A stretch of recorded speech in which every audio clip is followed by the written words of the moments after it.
Halo, Assalamualaikum sahabat Latsar. Bertemu lagi dengan saya Cintia Diandra, anggota dari kelompok 3 Latsar Angkatan 1 CPNS Provinsi Kepulauan Bangka Belitung. Nah, kita bertemu lagi di tugas agenda 3, yaitu analisis isu dan gagasan kreatif menuju smart governance. Mari kita simak pemaparannya. Oke, jadi yang pertama, mari kita bahas isu-isu yang saya temukan di lapangan selama saya bertugas menjadi pengawas perikanan di Dinas Kelautan dan Perikanan Provinsi Bangka Belitung. Yang pertama, isunya adalah banyaknya petambak udang yang belum memiliki tempat pengolahan limbah yang sesuai standar. Yang kedua, belum optimalnya penyuluhan hukum terhadap nelayan yang menggunakan alat penangkapan ikan yang dilarang. Dan yang ketiga, kurangnya penertiban surat TDKP pada nelayan-nelayan kecil. Selanjutnya, belum optimalnya komunikasi pelaporan antara masyarakat kepada pengawas perikanan terkait tindak pidana kelautan dan perikanan. Yang kelima, ada banyaknya konflik antara sektor perikanan dan sektor pertambangan di Bangka Belitung. Dan yang terakhir, belum adanya media sosial sebagai tempat sosialisasi terkait aturan hukum tindak pidana perikanan. Nanti kita bahas isunya satu-satu ya. Pertama ini, banyaknya petambak udang di Bangka Belitung yang belum memiliki tempat pengolahan limbah yang sesuai dengan standar. Nah, lingkungan yang tercemar ini biasanya bisa memicu blooming alga, yaitu pertumbuhan alga yang tidak terkontrol. Alga ini sangat berbahaya jika dikonsumsi, bahkan bisa menyebabkan kematian ikan di lingkungan tersebut. Ikan yang sudah tercemar ini juga sangat berbahaya jika dikonsumsi oleh manusia. Nah, ini juga termasuk dampak-dampaknya. Yang pertama tadi, tercemarnya lingkungan, biota air yang berbahaya jika dikonsumsi, dan yang terakhir ada masyarakat terganggu dengan bau yang tidak sedap yang disebabkan oleh limbah.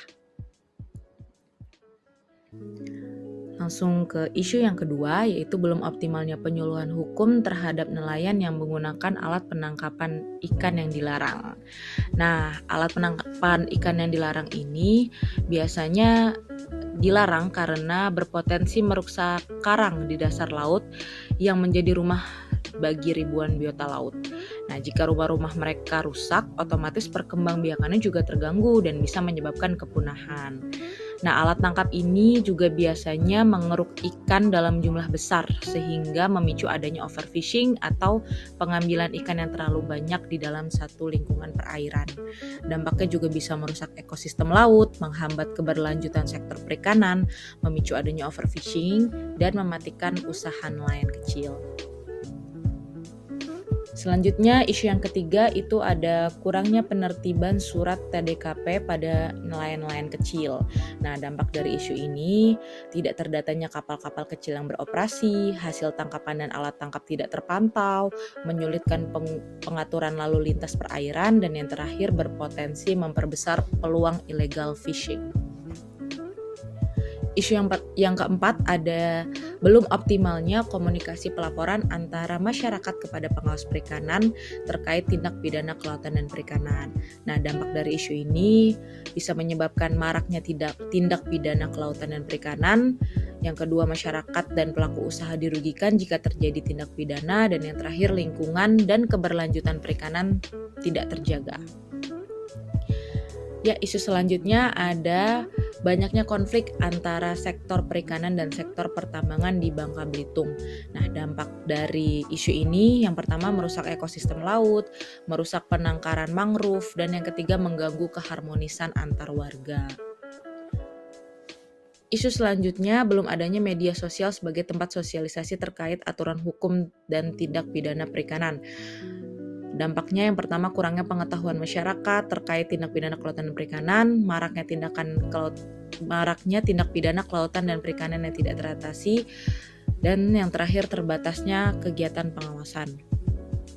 Nah, dari isu-isu tersebut saya menggunakan teknik USG dan dapat dilihat di sini skor-skornya.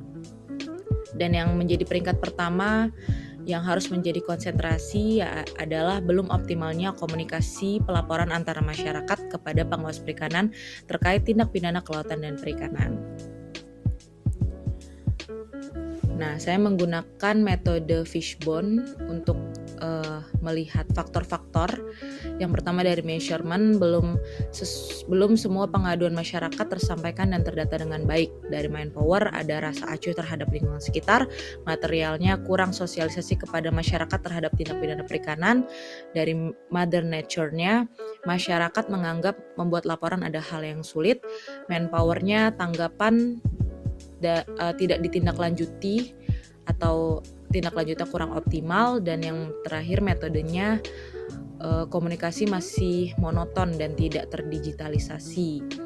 Hal-hal inilah yang menyebabkan belum optimalnya komunikasi pelaporan antara masyarakat kepada pengawas perikanan terkait tindak pidana kelautan dan perikanan. Hal ini menyebabkan banyaknya pelanggaran tindak pidana kelautan dan perikanan yang masih belum tertangani dan teratasi. Nah, gagasan pemecahan isunya, saya merangkum sebab dari isu 1 sampai 6 adalah belum adanya wadah penampungan pengaduan masyarakat terkait tindak pidana hukum, sehingga untuk menjawab semua ini, saya sedang mengembangkan satu aplikasi yang saya beri nama Sitawas yang berfungsi sebagai wadah penampung laporan masyarakat yang langsung terintegrasi dengan admin pengawas perikanan secara langsung agar laporan dari masyarakat bisa segera ditangani dan diselesaikan. Nah, hal ini juga sesuai dengan prinsip Smart ASN, yaitu mengembangkan kemampuan IT untuk mendigitalisasi laporan kegiatan pengawasan di sektor kelautan dan perikanan. Nanti setelah aplikasi ini selesai, saya akan membangun networking dengan mensosialisasikan aplikasi ini kepada Dinas Perikanan Kota dan Kabupaten di Bangka agar mereka bisa menjadi perpanjangan tangan untuk memberi informasi kepada masyarakat sekitar. Nah, aku kasih cuplikan tentang aplikasi Sitawas ini. Tentunya sampai saat ini masih terus dikembangkan. Jadi nanti kita tunggu hasil akhirnya ya.